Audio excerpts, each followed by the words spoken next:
Hi, good evening, everyone. This is Ed Kranich with the Connecticut Green Bank. Thank you for joining us this evening, and we'll be getting started in just a minute or so as everyone signs on here. So we'll get started in just a minute. Thank you.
All right, I think we've hit critical mass here. So thanks everyone for joining us this evening. My name is Ed Kranich with the Connecticut Green Bank, and I'm joined here with my colleague Emma Saavedra. And we will be discussing the Energy Storage Solutions Program for homeowners in Eversource and UI territories tonight. So just a couple matters before we get going. One, just to make sure everybody can hear me okay. Emma, can you confirm my audio is coming through? Yes. Yep. Okay, great. Yours is good too. So just a couple matters before we get started. So we will be answering questions at the end. If you have anything that's urgent, like like my audio has cut out, or you can't see, or you can't hear, something like that, feel free to send that in, and we can address that as it comes in, or if there's something that needs to be clarified immediately. Otherwise, questions about technology, contractors, the process, things like that, we'll get to all of those at the end. And we will definitely reserve some time to talk about Tesla. That's always a hot topic on these webinars. So we will not forget. So, all right. So without much further ado, we'll get started here. So just close this out.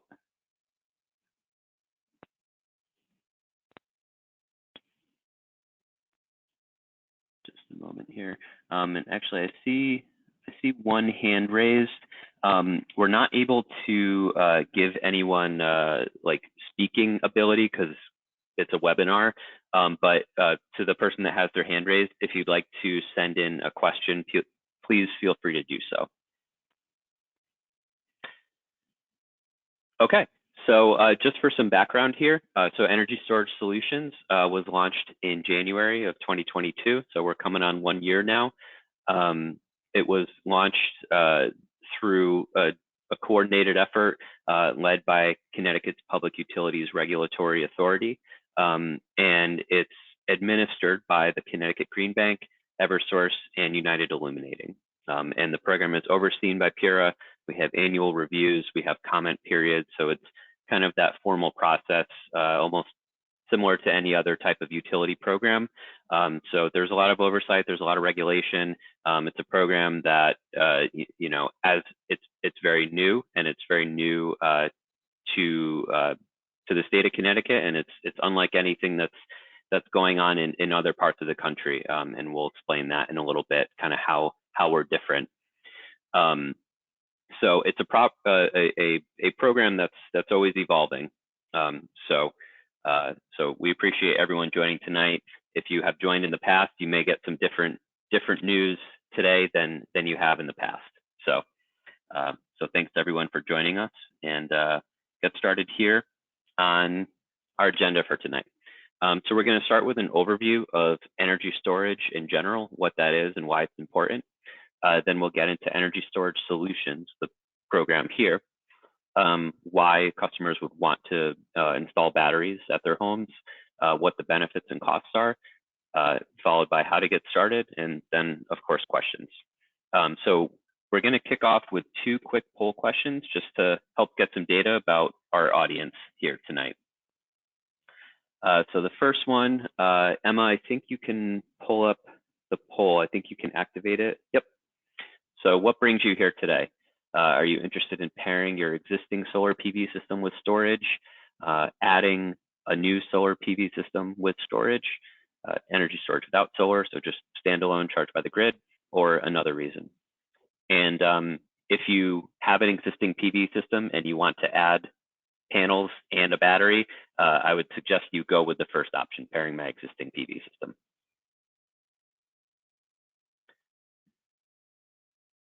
So we'll give that just another minute.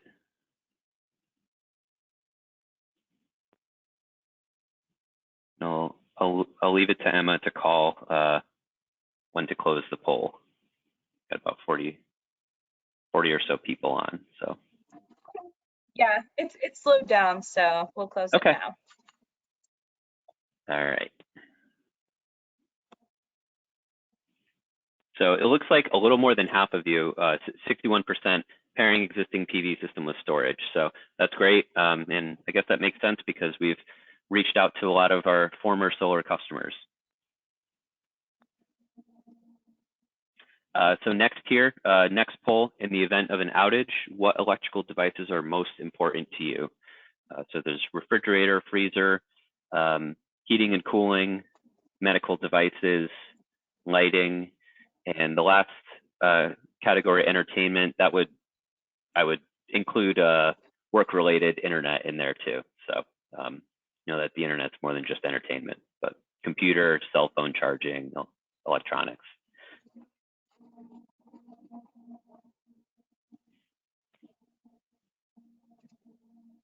So we'll give that another minute. About 2/3 in, 3/4.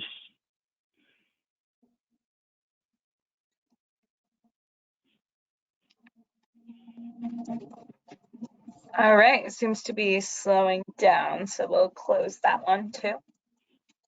All right, so actually it's an even 1/3 refrigerator, freezer, 2/3 heating and cooling. So those are the important ones.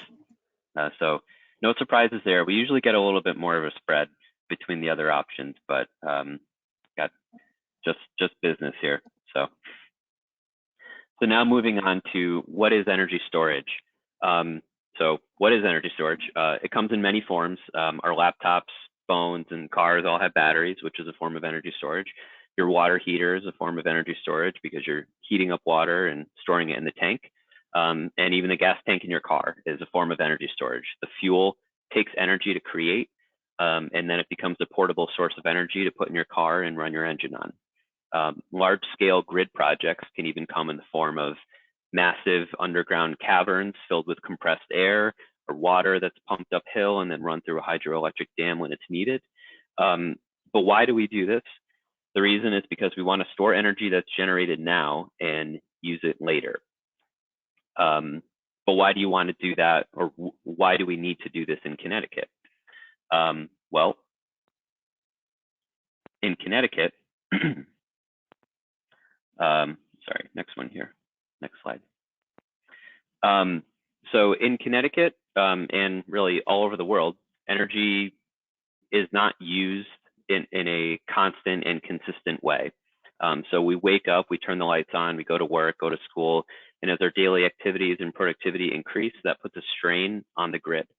So this chart isn't really specific to Connecticut, but it shows the basics of where our power comes from.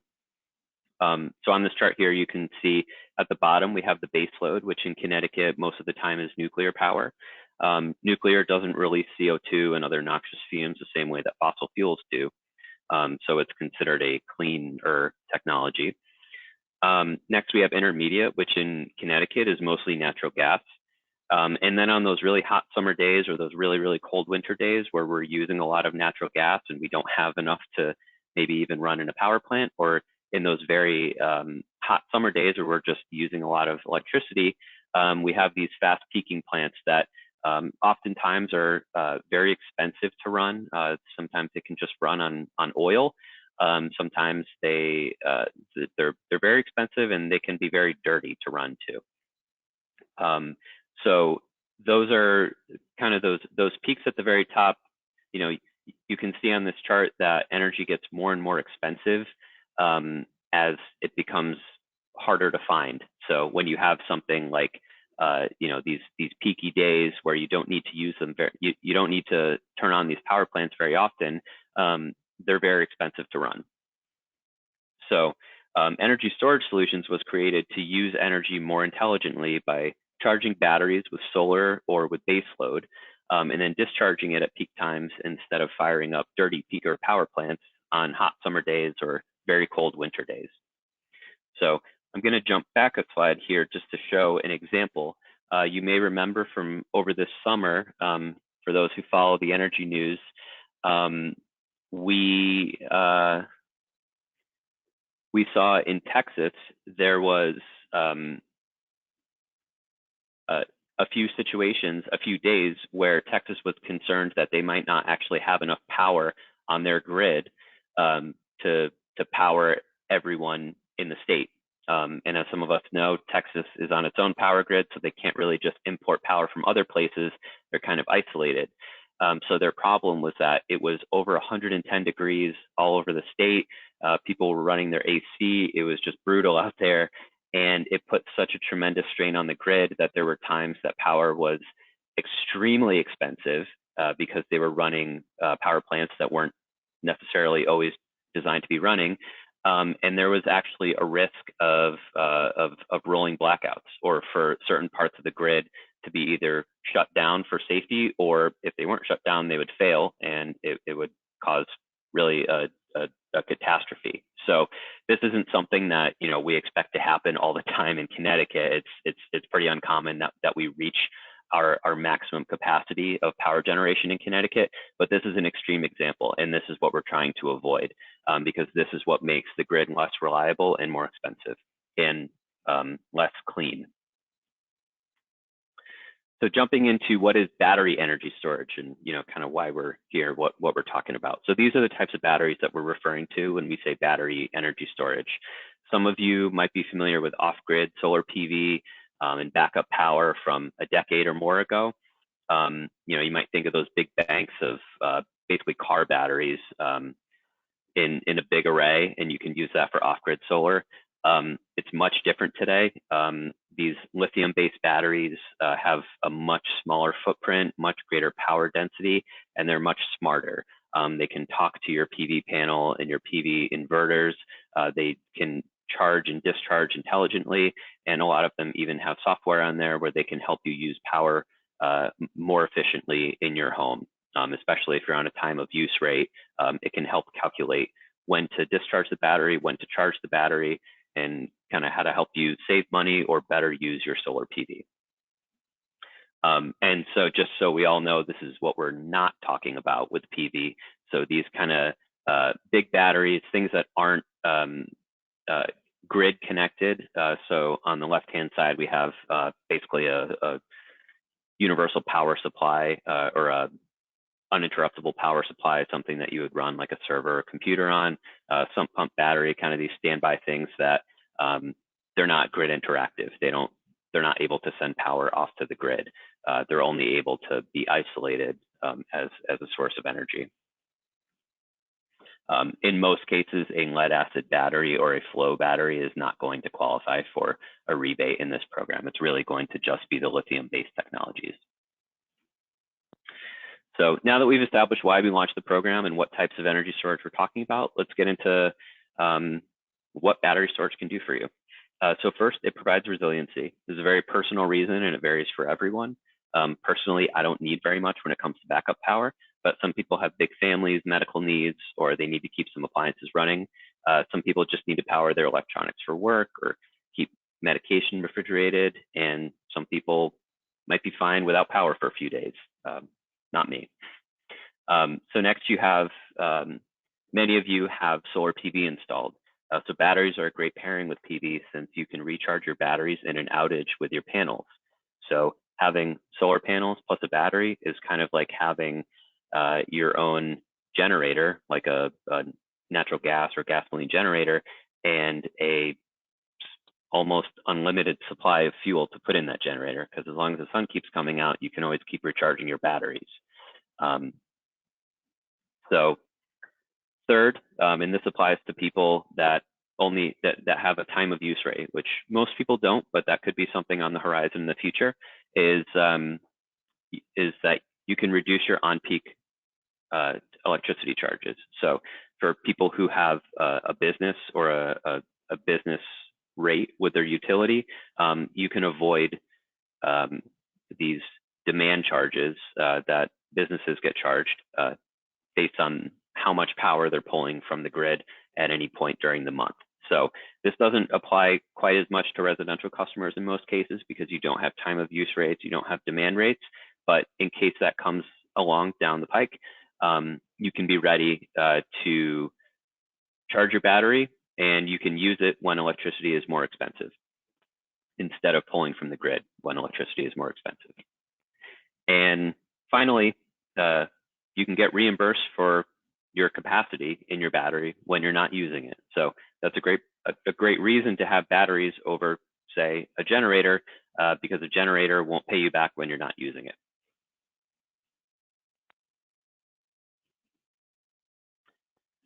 So next, onto what can battery packs power. So meeting with a contractor today, I think a good quote from him was that his electrician said, anything is possible, when we were talking about different configurations. And that really is true. Anything is possible with batteries. You just need enough time, enough money, and enough ingenuity to make it all work. But for most of us, when we're talking about a few of these kind of smaller battery packs for a residential site, which is anywhere from 10 to 30 kilowatt hours of energy, this is really kind of what you're looking at. So on the y-axis here, we have the essentials. So that's, essential versus nice to have. So we have things that are most important higher up on the scale, like a refrigerator, that's important, running a few light bulbs, even cooking, having hot water, having heat, those are essential.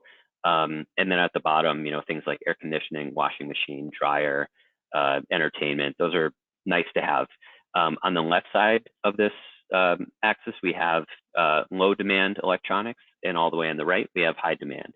So when you kind of compare that together, and you can create a matrix of sort of what's important for you and how demanding is it on your electrical system, this is a good way to work with your contractor to find what works for you and what can serve you best in an outage situation for backup. So most people are going to definitely want to have some light bulbs, run their computer, run their refrigerator. That's pretty low demand, but it's very important. And then others might find, they just absolutely have to have air conditioning. Even if it's not a central air system, they have to run at least one air conditioner in a window, maybe a portable unit. That's going to be something that's going to be much higher on the demand side. But if you consider it an essential, you're just going to have to work with your contractor to build a battery system that can actually accommodate that. In most cases, for 1 to 2 battery units, 10 to 30 kilowatt hours of energy, you're not going to be able to power your HVAC system really at all. It's just not going to have enough energy in that battery to run it for any meaningful amount of time. You definitely don't want to run a dryer, like a electric dryer. That's not a good use of your energy. And same thing if you have an electric water heater or electric heating, that puts a big strain on the battery, and you would just need to have so much energy in the battery to power that for any meaningful amount of time that it might just not be worth it. So those are just some things to consider to kind of understand your expectations and your needs, and to work with your contractor to find what will work best for you. So onto battery storage versus generators. So we have some highlights here to help describe why batteries may be a better option. So portable generators are affordable, they're easily accessible, and they're generally pretty easy to come by unless it's a day before a storm or so. Standby generators have high power output for their size and for their footprint, and they can run on your existing natural gas and propane. They stay on standby, and they're also usually pretty smart, so you don't have to start them up in an outage. They just automatically will kick on. They perform some of their own maintenance by running every now and then. So a standby generator, which a lot of people have, is a pretty good option too for backup power. And then finally, batteries. They're silent. They have no fuel, no emissions, and you can store and use your solar PV energy. They are on standby, just like a standby generator. But the main benefit about batteries versus anything else is that there are incentives available to install them. And now for the drawbacks. Portable generators, because we all know, you got to buy and transport fuel.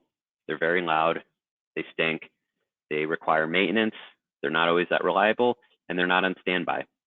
So it's something that when the power goes out, you have to go out to your shed or your garage, take it out. You have to plug it in, make sure it's fueled up, and make sure it's working. And even then, they could be loud, and they can be dangerous to run too. Standby generators, they have a pretty higher lifetime cost because they're expensive to install. They require professional installation, of course, and they need to be plumbed to a fuel line. So you either need to have fuel delivered if you have propane, or you have to run it to a natural gas line, which if you have natural gas, that's great, but it can still be expensive because you have to pay for the fuel. And you may not always have access to natural gas in the event of an outage, depending on the nature of the outage. They do require maintenance, standby generators, and of course, they're not portable. So if you move, you won't be able to really take it with you very easily. And because we're being fair here, batteries, they do have a higher upfront cost. They do require professional installation too. They require interconnection in addition to permitting, which can add a little bit of complexity and a little bit of time and cost to that as well, because it's something that's pairing to interact with the grid instead of just be isolated from the grid. And it's not portable. So it's not something that, again, you can easily take with you if you move. So now on to the benefits beyond backup and how incentive works, how the incentives work. So the incentives are split into two categories here. So there's an upfront incentive for what's called passive dispatch, and there's a performance-based incentive for what's called active dispatch. Our upfront incentive levels will go in steps similar to solar rebates, if some of you are familiar with that. And it's based on the total approved capacity. So right now, see if I can get a pointer here. So right now, we are in this first capacity block of 10 megawatts. So this is what we're looking at for the total, for the incentive rates. So the upfront incentive is $200 per kilowatt hour for standard customers. And that's based on the size of the battery. So if you had, say, a 30 kilowatt hour battery, that would be a $6,000 upfront incentive. If you are an underserved customer, so customers who live in one of, I think about 27 towns designated by the state as distressed municipalities, that incentive increases by 50%. So the maximum incentive is actually capped out at $7,500. So again, for a 30 kilowatt hour battery, this would be capped at $7,500. But for other size batteries, you can get a higher incentive than standard, simply for residing in one of these underserved communities. And then for low income customers, we have an array of ways to qualify as low income, mainly if you qualify for many state assistance programs or home energy solutions income eligible, whole host of programs, you can qualify for the low income incentive, which is 2 times the standard rate. So, right now we're pretty low in the capacity block right now. So we've got plenty of room, plenty of time in it. So there's no rush on these incentive levels. They're not changing anytime soon. So, talk to a contractor and we'll have some information about that at the end. So this is the upfront incentive. So this is what you get as just a decrease in the total system cost upfront. And then in addition to that, you can actually get a performance incentive where depending on the day, different times during the summer and winter, when the utility calls an event for what I showed earlier, those kind of peak days, like what I explained about in Texas on those very hot days when the grid is very strained, you can get a rebate simply for letting your battery discharge to feed the grid to help alleviate some of that strain on the grid. So these rebates are calculated, they're paid on a seasonal level, so after each summer and after each winter, and it's based on how often you participate. So customers have the option to decline any event that they don't want to participate in. If they don't want to discharge their battery and send it off to the grid, they don't have to. But when you do, you get a credit, and that credit goes to your overall seasonal payment. So we have a few examples of what a payment stream can look like for a customer, I think in a couple slides from now. So we'll get to those example calculations in the next few slides, but just wanted to give some kind of explanation here onto how these dispatches work. So in exchange for getting that upfront incentive of anywhere from $4,000 to $7,500 for most customers, you would be agreeing to let your battery discharge during a 5-hour period in the summertime on weekdays except for holidays. So during that time, your battery would be pre-programmed and it would meet your home's on-site load during the day. So it would discharge up to 80% of its capacity during these days. For example, this is in July, but it would be June, July, and August, non-holiday weekdays. And then any time that there's one of these extremely hot days where there's a lot of strain on the grid, we would call what's called the active dispatch. When an active dispatch gets called, that cancels any passive dispatch event for that day. So we're not going to be pulling your battery twice in a day. And we expect to give it some time to recharge from your solar panels in between. We would send notice about 24 hours in advance saying that we expect to do this active dispatch event during this time. We'd send it a day in advance, and you could agree or disagree with it.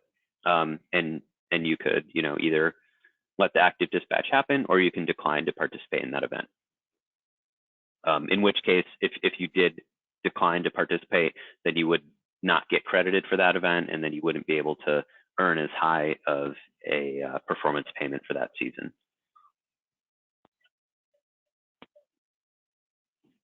And so finally, just to add an additional layer of complexity to this, there is also the idea of storms. So, the whole reason that people want to install batteries is that when there's a storm, they lose power, they want to have backup power.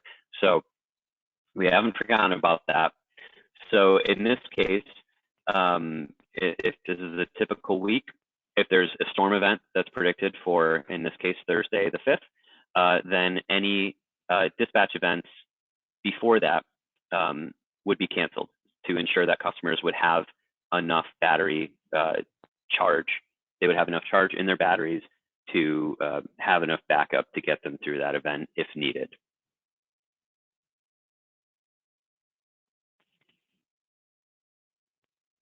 And the utilities expect to give about 24 hours notice, depending on, of course, the nature of the storm and if they're able to get that much notice. So now, for a couple of financial examples, I'll actually jump to a little more common one here.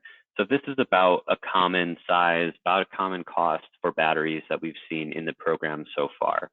So this would be something like, say, a SunPower, SunVault battery, Generac battery as well. So based on this side, this is about a medium-sized battery, a little bit on the larger size for the program. Total cost, of course, can vary, especially when you're installing it alongside solar PV. But we just put in kind of an average estimate here for the total estimated cost. but this is a 26 kilowatt hour battery. So for a standard rate customer, they could expect to get about $5,200 off the total upfront cost. And underserved or low-income customers would reach that $7,500 cap. So they would get $7,500 off just right off the top. Assuming that this customer were to participate in most of the events, most summer and winter events, their total incentive, performance incentive for a 10-year period could be up to a maximum of about $12,000 over that time. So, you know, this totals quite a bit, and it can be pretty beneficial for a customer installing a battery, especially one alongside PV.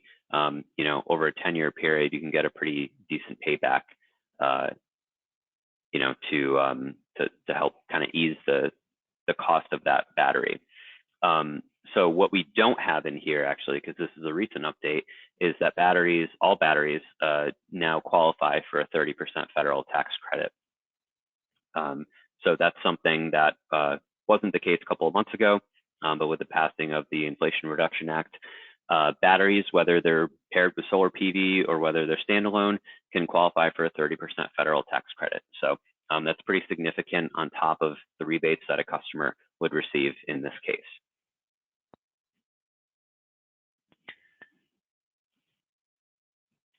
So let's see. Oh, next one here. Okay. So how to get started. So moving on to our plan here for kind of how to help you get started in this program. So how to participate. EnergyStorageCT.com. I believe most of you have found that website by now. Many people have signed up to our webinar that we're on right now through that website. We have a list of eligible contractors on the site. So we always recommend you find a contractor, find a few quotes, usually get at least 2 or 3 quotes for comparison.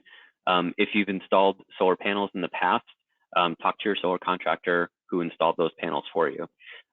Depending on when you installed your solar panels, it will make it easier or harder to pair batteries with an existing system.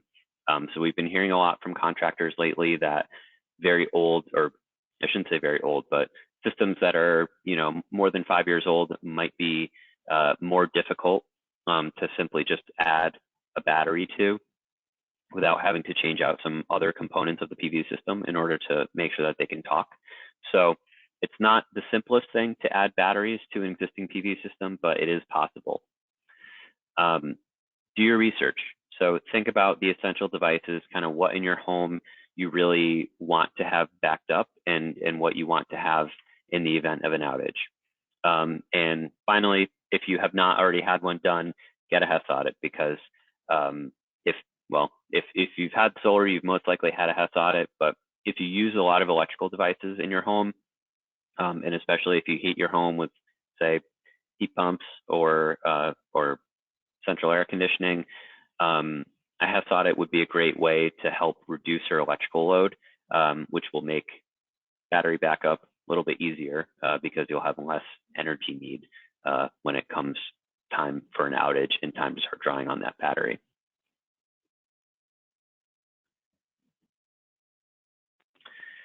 And so next, so eligible residential technologies. So we have the website here. We have a number of eligible technologies on this list. Many of you may notice that Tesla is absent from this list. So just a note, you know, before we get into questions here, we had been working with Tesla, kind of engaging them on joining this program really since January of this year. We had been getting, you know, news from them saying, yeah, you know, we plan to apply, we plan to look into this. It sounds like a great program. And they kind of kept pushing out this date for quite a while. Come October, they told us that they were not interested in joining Energy Storage Solutions as a technology provider, which means that they weren't interested in having their battery talk to our software and kind of communicate and, you know, give Tesla customers the ability to access these rebates. So that was kind of a blow that was unexpected and you know, disappointing, I would say. So for right now, the door's not shut. We do plan to continue our discussions with Tesla to hopefully encourage them in the future to join, or possibly even modify the program in a way that would make more sense for more vendors to join. But for right now, we're proceeding in the program as is without them. And we do have a list on the screen here of eligible technologies that work well with new PV. Some work well with existing PV. Like I said, it's a little difficult to connect batteries to existing PV in some cases, but it is doable. And so we're excited about proceeding with Generac, SunPower, Enphase Electric, Endure, HomeGrid, Kohler. So yeah, so these are the technologies that are available here, and we're continuously reaching out to contractors and vendors to find other technologies and other vendors to join the program.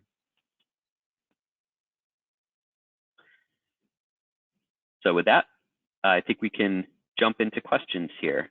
So I'll turn it over to Emma, and we'll try to get to them as they come in.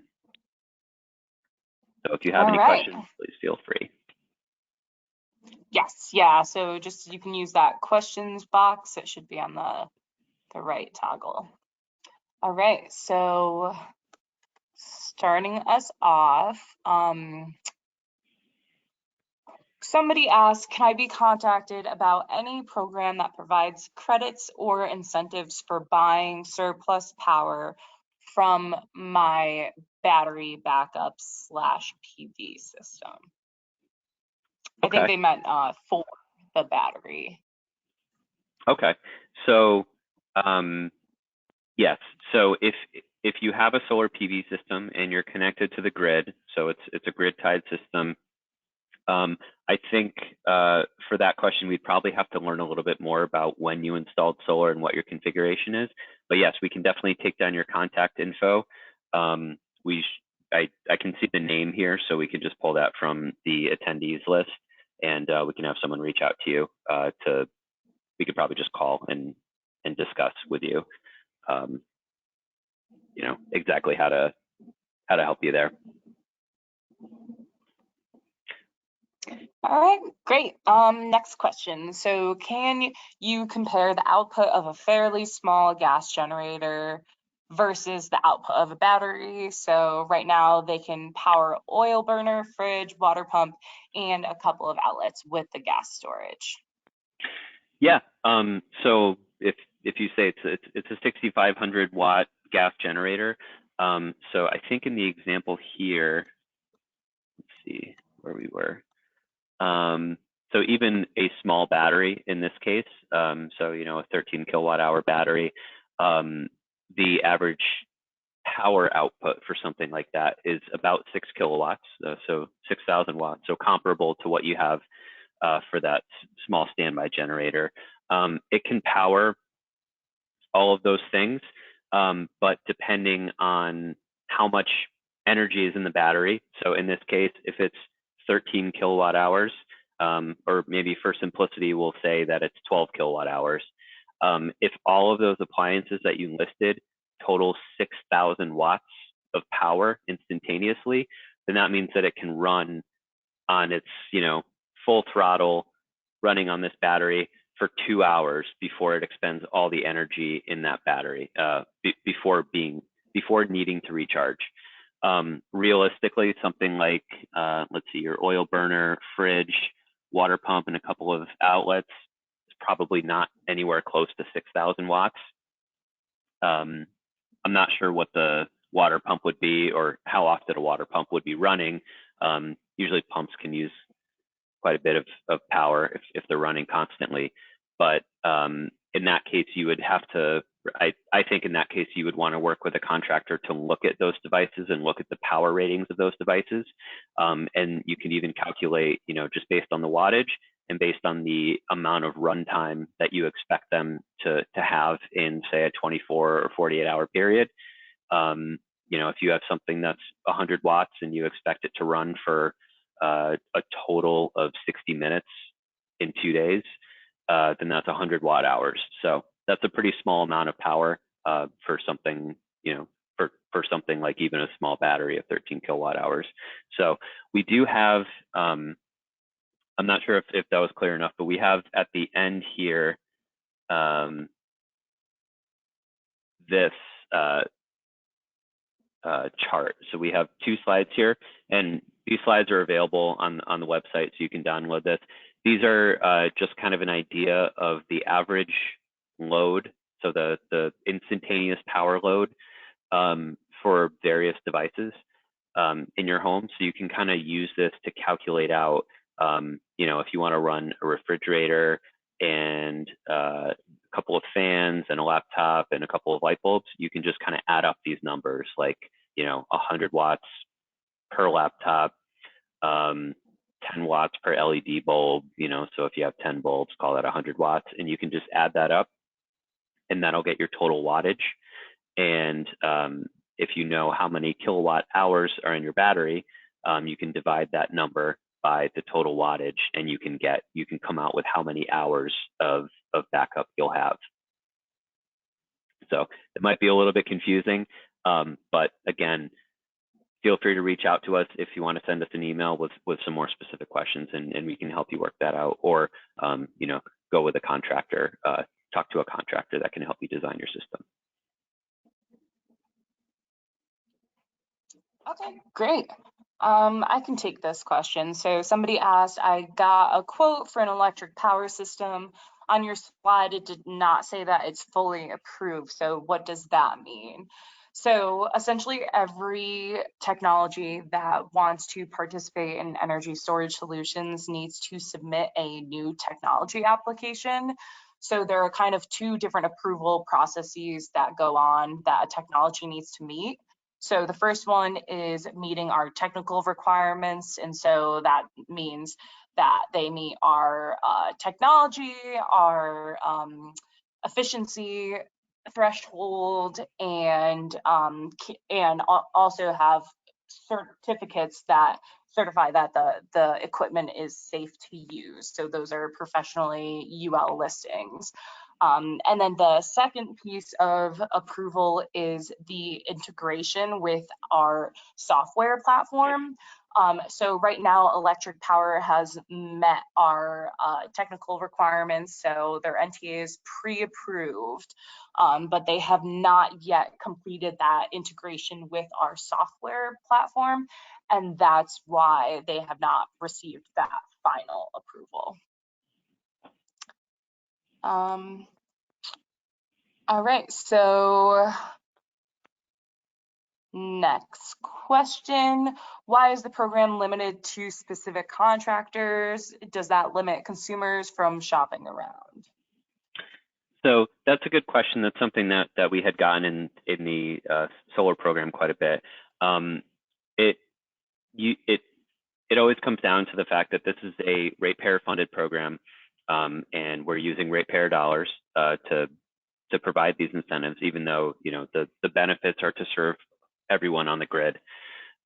It's not especially difficult for a contractor. Anyone with an electrician's license can join this program pretty much.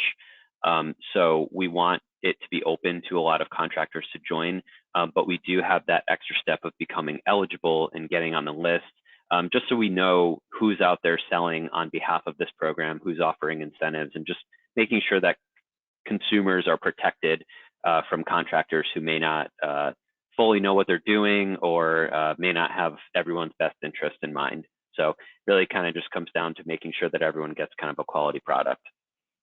But if you have a contractor that you're working with that's not on the list, or you have someone that you'd like to use, please feel free to send them our way. Like I said, it's pretty easy to get through the approval process. You need, licensing, insurance, kind of anything, the standard qualifications of a good contractor. So feel free to send them our way. Okay. Next question. We currently have Tesla Powerwalls installed. If Tesla eventually joins the program, will we be able to switch to the program and qualify for the rebates at a later date? So that's a good question. If you have a Tesla Powerwall, I would be curious to know if you are already enrolled in Connected Solutions. Connected Solutions is a program for Eversource residential customers. So I'm not sure if you're in Eversource territory, but it's very similar to the active dispatch portion of energy storage solutions. There's some question now as to whether Connected Solutions will continue to operate or if they will be folded into energy storage solutions. So the short answer is if you have a Tesla Powerwall, you won't be able to join this program, even if they join at a later date and get an upfront incentive. But we do accept transfer customers in this program, depending on how old the equipment is. I think our cutoff might be, I think it's 4 years. So if Tesla does join in the future and you'd like to join Energy Storage Solutions to participate in active dispatch to get credited for demand response kind of on call and not the upfront incentive, so just the performance incentive, then yes, you would be able to join. Great. All right, so next question. If there is an outage where Eversource takes my house off of the grid so they can fix the lines, am I still able to charge my battery with my solar to power my house? You should be able to. If your system is disconnected from the grid, assuming your PV and battery system is configured to operate in off-grid mode when the grid is down, then yes, you would be able to stay online. Stay off-grid, but have power in your home. I mean. Great. And somebody asked, they have a leased solar system right now. Is there a possibility that they can add a battery under this program at all? First call would be to your lease provider. Some lease providers do offer batteries and some even offer retrofits. So depending on who it is, they might be okay with it. I would say probably if they're the ones installing it. But some lease providers, I believe Sunrun being one, even says, do not add a battery or else you may risk voiding your warranty. So that's what we've heard out there. So it's first call is going to be to your lease provider. Okay. This is just a quick question here. What is the lifetime of a typical battery?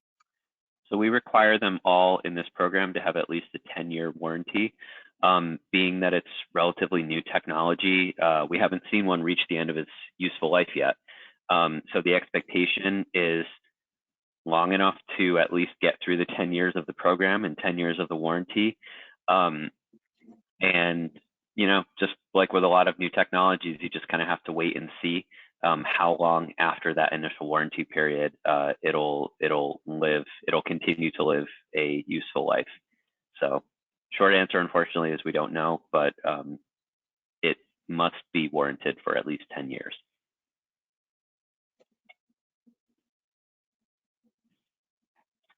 Okay, next question.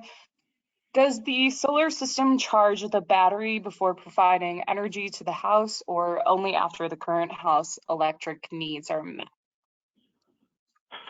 That's a great question for an installer, and I think it would depend on the system that you have. So that all comes down to software. So it all right. Yeah. So fortunately, I can't answer that. Okay. And there were a couple of questions on here about C&I or non-residential customers. So this webinar is specifically just for homeowners. Energy Storage Solutions does have a separate component that is specific to those C&I and non-residential customers, but this webinar is specific for homeowners. Yep. The incentives apply similarly to C&I customers. So if you are a business owner and you want to talk about storage for your business, again, feel free to reach out to us. We can, kind of help determine your needs and give you some more information tailored to commercial.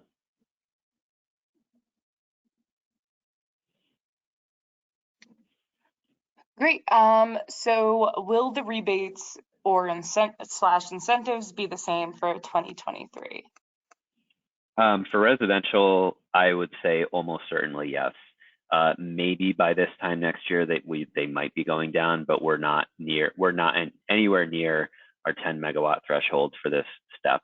So yeah, we're way far away from that from the rates changing right now.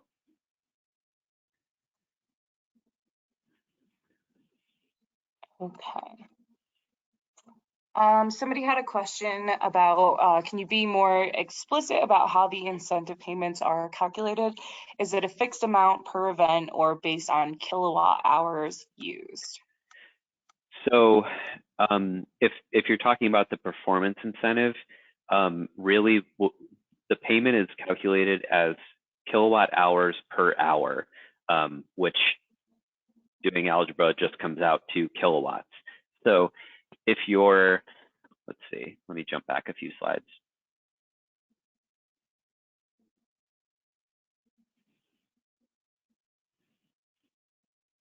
So in this case, if this battery is participating in a 3-hour event, at least one 3-hour event per season, then it would be discharging most of its capacity, which comes out in this case to 26 kilowatt hours divided by 3 hours. So what does that come out to? About 7 or so. About 7 kilowatts. So in this case, if this battery is completely discharging, I'm sorry, it's about 7 kilowatts if you have a maximum depth of discharge of 90% and you participate in 90% of events. So it's about 9 times 80% or so, which comes out to about 7. So it's, as you can see, it's a little bit complicated, but it comes down to how many events are there, how many kilowatt hours have you contributed in the total of all those events in the season, and then how many hours of events were in that season. So you're really just going to do the total number of kilowatt hours you have contributed in this entire season divided by the number of hours of events in that season. And then that will give you your kilowatt rating for the season, and you would just multiply that times the seasonal rate, which for years 1 through 5 in the summertime is $200, and years 1 through 5 in the wintertime is $25. And then in years 6 through 10, summertime is $115, and wintertime years 6 through 10 is $15. So it's not going to be as uniform as this, because this is just an example and this is kind of a maximum estimate.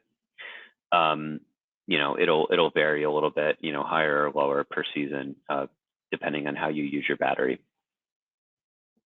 So it's really going to be kind of comparable.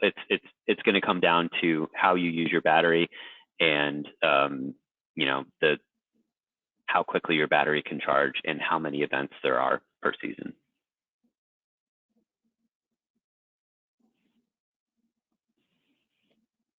All right. I hope that was helpful. And this question, yeah. And then this question it's kind of connected to a previous one that you answered. Currently, if the power goes off, my solar panels do not work. Would having a battery change that? Yes, it would. It would have your solar panels, instead of feeding the grid, they would feed to the battery and they would charge the battery, and then your home would run off of the battery.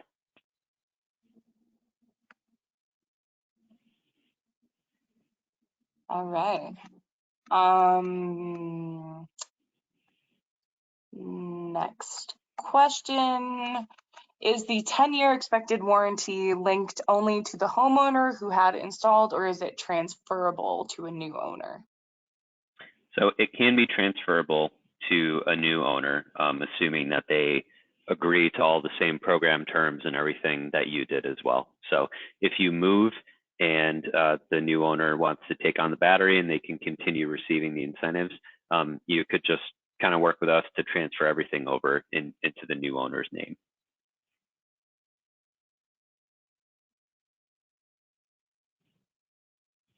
All right. And this question is, we only pay a connectivity fee to Eversource, typically April through November, due to our PV system selling energy back. If through a battery we opt in to do the passive dispatch year round, is there a way to calculate what our new electric bills would be? So I guess essentially, like, how would their electric bills change with this program? Mm-hmm. So theoretically, it really shouldn't change them much at all, because all you're doing is the PV that would normally go to your home and then the remainder that would go off to the grid. Instead of going right off to the grid, it'll fill up a battery. And then from the battery, it would, I mean, once the battery's charged, it would stop charging and then the PV power would go back off to the grid just like usual. And it would still go through your net meter. And anytime that there's an event where energy is pulled out of the battery and put off to the grid, it's still going through your net meter that you already have. So aside from, you know, efficiency losses that happen as a result of sending power through multiple systems and having to store it, and, you know, there's heat losses and things like that, which are pretty minor, you shouldn't expect your electricity bill to change, you know, very much. Because the power is still, it's going a little bit more roundabout way, but it's still coming from your PV system and going out of your net meter.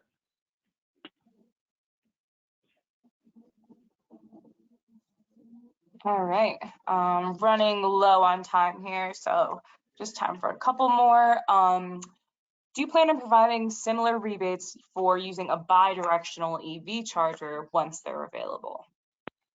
Great question. So that was actually a question that was posed to us in our annual review with state regulators. And it was about using, I know like the Ford Lightning can do bidirectional charging. It can power your home and it can, you know, be charged by your home as well. So right now, that's not something that we're probably going to be looking at in this 3-year period. The program runs in 3-year blocks. Because one, it's a very new technology and we're not really sure how reliable it is. But also, even if it is, you know, feasible, batteries in this program, in order to have the best benefit to the grid, they have to be reliable in when they're going to be connected to the grid and feeding to the grid. So if something's on wheels, you know, it may not always necessarily be parked at the same time and, you know, same location. It's a good concept, and it might be something more applicable to something like school buses that have a very predictable schedule of when they're parking and charging. But as for homeowners having batteries that can do bidirectional, I think it's unlikely, but, you know, happy to be proven wrong in a few years.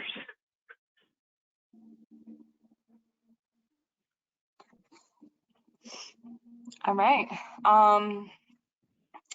I saw one. What would happen? Sorry. Oh, sorry. No, go ahead.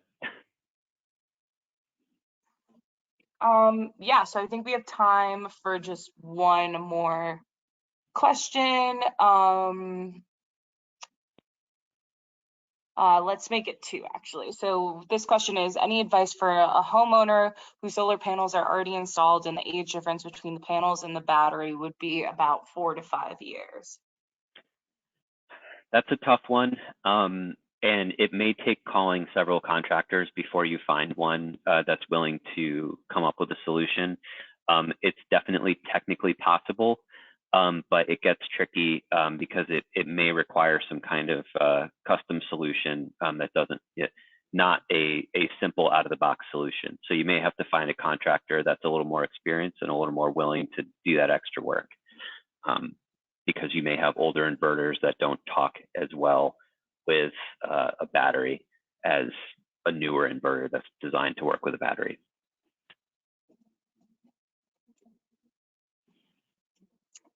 All right, great. And then we'll just kick it off with this last question. Will the slides be shared? It's the easiest question, and yes, they will. And actually, there's one other question that I saw in there that I would actually like to address, and it's about Tesla. But the question was, what is it about Tesla that makes them unwilling to partner with Connecticut while they partner with other states? And this is to kind of speak to what I said in the beginning about how Connecticut's program is different from those in other states.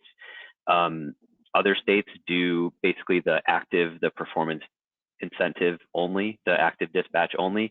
Connecticut is unique in that we do this pre-programmed passive dispatch in addition to active dispatch. And what we've heard from Tesla, or what Tesla believes, is that the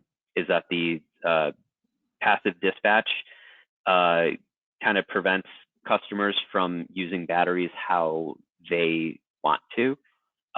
Where, in our argument, it's really, we believe that it's best for the grid to have a predictable schedule of when a battery will be dispatching to the grid.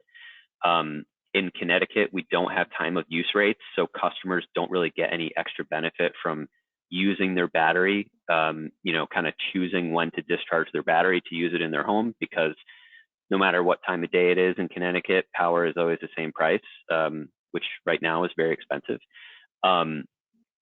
But in other states, like California, where Tesla has a lot more deployment of these batteries, customers can choose when they want to use power from their batteries, because they can use that to offset and to avoid paying really high energy prices. Say between 3 and 8 p.m., electricity is very expensive. They can just use their battery from 3 to 8 p.m. In Connecticut, we just don't have those rates, and so that's something that we've kind of been trying to drive into Tesla, is that it doesn't really apply in Connecticut. But I just kind of wanted to get that answer out there ahead of what you may hear from Tesla or from contractors, just to kind of present our side of it. That really having passive dispatch offers a pretty good benefit to homeowners and also to the grid, so that even customers that don't participate in this program with batteries can see the benefit of a cleaner, cheaper, and more reliable grid. So that's my soapbox there.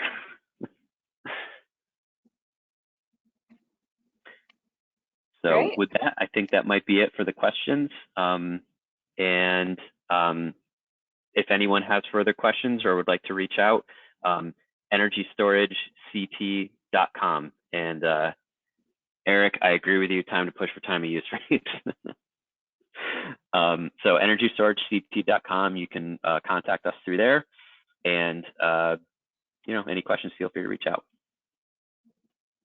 So thanks, everyone. Great. And have a great night. Thanks, everyone. Thanks, Emma. Bye. Thanks, Ed. Bye.